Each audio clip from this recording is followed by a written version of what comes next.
दोस्तों, आज एक बड़ी खबर के साथ मैं आपके साथ आया हूँ।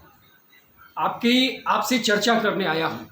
आज सुबह हमने एक छोटे से शॉर्ट वीडियो को तैयार किया था, जिसमें इस बात का उल्लेख किया था हमने कि आज एक बड़ी खबर के साथ संध्या 8 बजे जो है मैं आऊँगा आपके साथ, और एक बड़ी खबर होगी, विस्तृत चर्चा उस पर होगी। तो दोस्तों, वह समय आ चुका है। एक बड़ी खबर के साथ मैं आपके समक्ष जो है उपस्थित हूँ, और उसी बड़ी खबर के साथ चर्चा को लेकर के बिहार विद्यालय विशिष्ट शिक्षक नियमावली 2023। दोस्तों, नियोजित शिक्षकों को राज्यकर्मी बनने का रास्ता बिल्कुल साफ हो चुका है। सरकार ने अपनी मंशा को स्पष्ट कर दिया है कि नियोजित शिक्षकों को राज्यकर्मी का दर्जा मिलेगा। प्रक्रिया मेजरमेंट नियमावली के तहत अलग अलग है। अब बातें ये है कि किस तरह से जो है नियोजित शिक्षकों को राज्यकर्मी का दर्जा मिलेगा। आज हम इन्हीं महत्वपूर्ण बातों को लेकर के जो है आपके पास आया हूँ। दोस्तों, बीपीएससी के द्वारा बहाल शिक्षक जो होने वाली है, अभी शिक्षक जो आने वाले हैं, उसके बराबर लाने के लिए जो है विद्यालय अध्यापक नियमावली के तहत बीपीएससी के द्वारा बहाल शिक्षक के तरह लाने के लिए पूर्व में ही माननीय मुख्यमंत्री ने इस बात को घोषणा किया था 15 अगस्त के दिन कि मैं ऐसा कुछ करूंगा जिससे सारे नियोजित शिक्षक सरकार से जुड़ जाएंगे। तो उसी के तहत बीपीएससी से बहाल शिक्षकों को जितनी भी सुविधाएं हैं, उन सारी सुविधाओं के तहत नियोजित शिक्षकों को राज्यकर्मी का दर्जा देने का रास्ता आज साफ हुआ। अब बातें हैं कि यह अधिसूचना पूरी तरह से राज्य कर्मचारी की भांति अभिप्रेत रहेगी। महत्वपूर्ण बात यह है कि प्रशिक्षित विशिष्ट शिक्षक से भी यह अभिप्रेत रहेगा। दोनों में कोई अंतर नहीं होगा। अर्थात बीपीएससी के द्वारा बहाल शिक्षक और विशिष्ट शिक्षक जो नियोजित शिक्षक सक्षमता परीक्षा देकर के राज्य कर्मचारी की बनेंगे, उन दोनों में कोई अंतर नहीं होगा। सिर्फ और सिर्फ फर्क थोड़ी सी ये रहेगी कि ये नियोजित शिक्षक जो जाएंगे वह विशिष्ट शिक्षक कहलाएंगे, और बीपीएससी के द्वारा बहाल शिक्षक जो होंगे वह आपको विद्यालय शिक्षक कहलाएंगे। अब सुविधाएं लगभग सेम रहेगी, सारी सुविधाएं लगभग नहीं, एग्जैक्टली सेम ही रहेगी। सेवानिवृत्ति की भी जो बात की गई है वह भी बिल्कुल उसी तरह से रहेगा जिस प्रकार से बीपीएससी के द्वारा बहाल शिक्षक का जो मेजरमेंट होगा, ठीक वही आप पे भी नियोजित शिक्षकों पर भी लागू होती है। अब एक अलग बातें ये है कि जब कोई विशिष्ट शिक्षक त्यागपत्र देता है, अर्थात इस्तीफा देता है या बर्खास्त हो जाता है, तो उस खाली हुए पद पे स्थानीय निकाय के द्वारा शिक्षक बहाल नहीं किए जाएंगे। इसके लिए राज्य कर्मचारी बनने के लिए सक्षमता परीक्षा की जरूरत होगी। दोस्तों, अगर आप नियोजित शिक्षक हैं तो आपको मालूम होगा पूर्व में उन शिक्षकों के लिए 3 बार मौका दिया गया था दक्षता परीक्षा को लेकर के। अगर फर्स्ट, सेकेंड, थर्ड इन तीनों टाइम्स में नियोजित शिक्षक जो भी थे वो पास कर जाते हैं तो उनको सुविधाएं एक अलग प्रकार की मिली, और यदि फेल कर गए तो उसमें नौकरी से बाहर निकलने की भी बात लगभग उसमें भी थी। दोस्तों, विद्यालय शिक्षक विशिष्ट शिक्षक नियमावली में जो प्रावधान किया गया है ठीक उसी प्रकार से किया गया है जिस प्रकार से दक्षता वाले शिक्षकों के साथ था। इसमें भी 3 बार मौके दिए जाएंगे सक्षमता परीक्षा के लिए। फर्स्ट में, सेकेंड में या थर्ड टाइम में आप पास कर जाएं और आप राज्य कर्मचारी के तरह जो है सारी सुविधाएं आपको मिलनी शुरू हो जाएगी और आप विशिष्ट शिक्षक कहलाएंगे। अब इन सभी बातों के बीच जो है वह वरीयता का निर्धारण एक बहुत बड़ा एक मुद्दा है। उसको लेकर के भी सरकार ने, शिक्षा विभाग ने इन बातों को स्पष्ट किया है कि वरीयता का निर्धारण किस प्रकार से होगा। जिला स्तर पर एक वरीयता सूची निर्धारित की जाएगी माननीय डीओ साहब के द्वारा, डिस्ट्रिक्ट एजुकेशन ऑफिसर के द्वारा।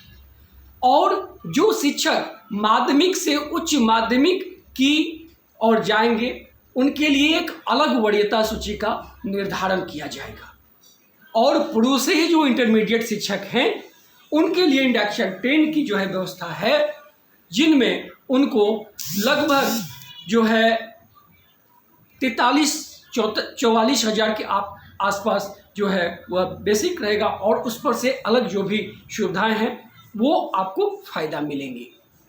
अब इसमें जो बातें की गई है आरक्षण की बात, वह आरक्षण की बात पूर्व में नियमावली 2020 जो निर्धारित थी उसमें जो आरक्षण का प्रावधान था, उस आरक्षण के प्रावधान से किसी प्रकार की छेड़छाड़ नहीं की गई है। कहने का मतलब है कि आरक्षण वही रहेगा जो नियमावली 2020 में वर्णित है। अब वरीयता के निर्धारण में यदि डेट ऑफ ज्वाइनिंग सेम होती है, ये तो पूर्व से ही है, एक निर्धारित किया गया मापदंड है। यदि डेट सेम होती है तो उनके समय को लेकर के, वर्णाक्षर को लेकर के, नाम के पहले वर्ण को लेकर के जो है वो लेटर को लेकर के निर्धारित किया जाएगा। उसके अलावा भी अगर नहीं फैसला हो पाता है तो वरीयता का निर्धारण डीओ साहब के द्वारा किया जाएगा। यानी आपको प्रोटेक्शन भी मिलेगी राज्य कर्मचारी की भांति। बीपीएससी के द्वारा जो बहाल शिक्षक हैं और आपके द्वारा अभी जो 2023 विद्यालय विशिष्ट शिक्षक नियमावली है उसके लिए पे मैट्रिक्स का जो निर्धारण किया गया है वह है कि 1 to 5 के लिए 25,000, 6 to 8 के लिए 28,000 और 9 to 10 के लिए 31,000 और 11 to 12 के लिए 32,000। इसके अलावे जो HR, मेडिकल या अन्य भत्ता सुविधाएं जो मिलती हैं वो यथावत रहेंगी, अर्थात जो पहले से है वो पूर्ववत ही रहेगी। विभाग एक चीज़ को बहुत ही महत्वपूर्ण बातों को रखा है कि समय समय पर इनके वेतन भत्तों की बढ़ोतरी करने का अधिकार विभाग के पास तो है ही, तो उसको भी इन्होंने वर्णन किया है कि समय समय पर जो है विभाग जो है इनके वेतन भत्तों में संशोधित बढ़ोतरी भी कर सकती है। विशिष्ट शिक्षक के लिए जो है आपने तो जान लिया वरीयता से लेके आरक्षण तक की बात।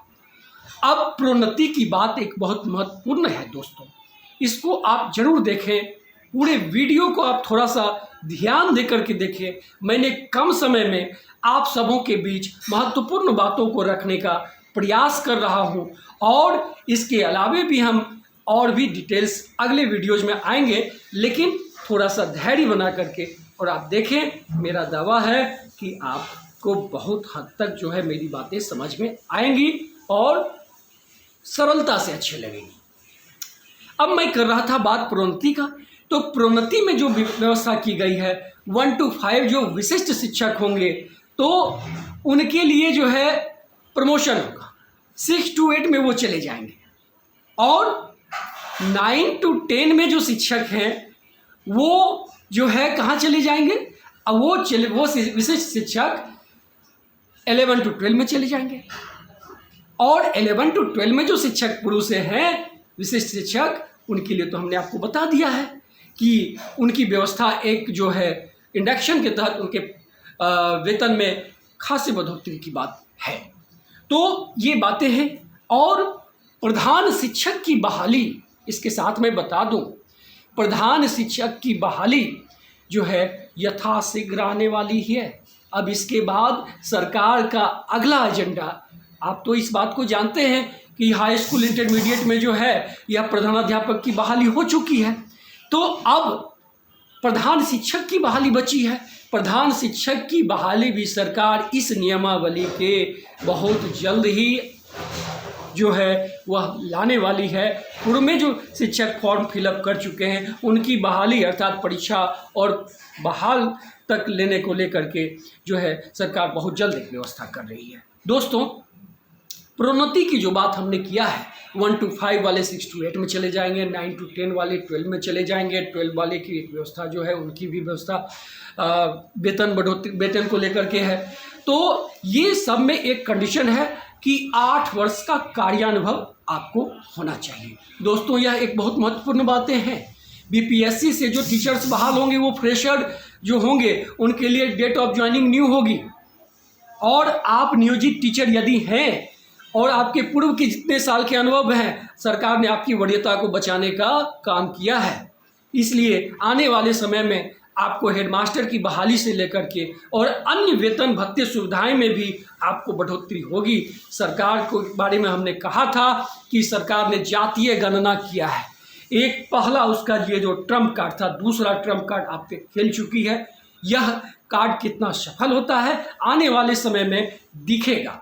अब बहुत सारी बातें तो हैं, मैं काफ़ी समय लग जाएगा, इसलिए मैं कम समय में शॉर्ट टाइम में यह बातें बताने का प्रयास किया हूं। दोस्तों, आपको हमारी बातें अच्छी लगे तो आप हमारे चैनल को सब्सक्राइब जरूर कर दें, लाइक कर दें, ताकि और इसके अलावा शेयर भी कर दें ताकि अन्य शिक्षकों को भी यह सूचना प्रसारित हो, मालूम हो, और के सहयोग के द्वारा मैं